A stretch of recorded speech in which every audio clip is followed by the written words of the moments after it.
안녕하십니까. 김세무사의 지식인사이드입니다. 오늘은 전세 사기 수법과 해법에서 이제 마지막 얘기를 이제 드리려고 하는데, 이제 마지막은 요즘에는 많이 안 하는 것 같아요. 이제 다중계약이죠. 어떤 거면 이제 한 집에 임대차 계약을 여러 개를 해버리는 겁니다.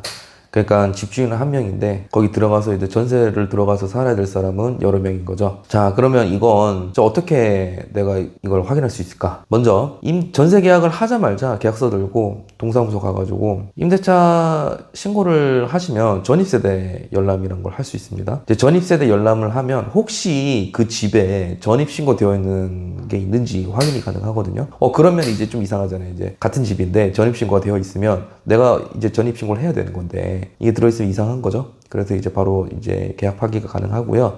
근데 사실 보통 공인중개사 분들이랑 같이 이렇게 일을 하니까 그분들부터 확인해 줍니다. 그분들은 이거를 꼭 하자 있는 물건, 하자 없는 물건을 줘야 될 이제 책임과 의무가 있기 때문에 만약에 그런 부분에도 꼭 확인을 좀 해달라고 요청드리면 되고요. 네, 그래서 이제 뭐 제일 마지막은 제일 간단하게 설명을 했는데, 네, 제가 이제 왜 갑자기 이런 얘기를 하느냐, 이제 왜 전세 사기에 대해서 제 주변에도 사실 전세 사기 당하신 분이 발생을 해버렸고, 지금 얘기 들어보니까 원래 그러니까 서울시 강서구 쪽부터 전세 사기가 좀 심했거든요. 뭐 빌라왕, 건축왕 이런 얘기가 있죠. 그러다 인천광역시, 그 다음에 부산광역시, 수원시, 구리시 뭐 계속 이런 식으로 지금 전국에 전세 사기가 좀 엄청나다고 합니다. 특히 빌라 중심으로 그렇게 돼요. 그러니까 이게 금리 인상으로 인해서 집값이 떨어지니까 임대인이 집 여러 개 갭 투자 해놓고 전세금 반환을 할 능력이 안 되고, 또는 전세금과 대출을 같이 껴버리고 대출금 이자가 이제 비싸지니까 이자를 못 낼 상황이 되보니까 도망가 버리는 겁니다. 그러면 전세금도 못 받죠. 이게 사기죠, 사실.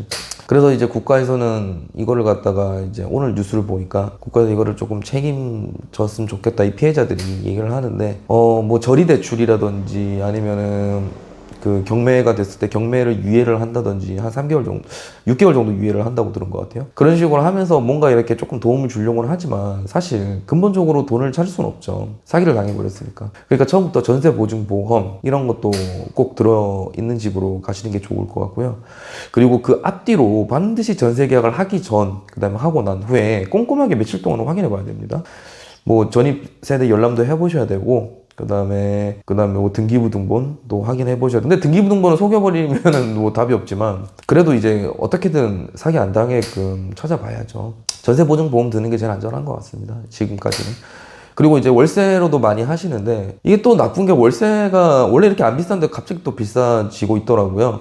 어떻게든 이게 어쩔 수 없는 것 같긴 한데, 그래도 이것을 보고 계신 이제 분들은 꼭 전세 사기 또는 주변에 전세를 하려고 한다고 하면 조금 챙겨주시고, 좀 같이 한번 확인해 보시고, 그리고 저 말고도 이 전세 사기에 대해서 정리가 잘 되어 있는 유튜버 분들이나 아니면 블로그 글들도 되게 많더라고요. 그럼 꼭 꼼꼼하게 보시고 전문가들 얘기를 꼭 들어보시고, 그렇게 해서 꼭 절대 이런 일이 당하지 않게끔 꼭 그렇게 됐으면 좋겠습니다. 네, 이상으로 김세무사의 지식인사이드였습니다. 감사합니다.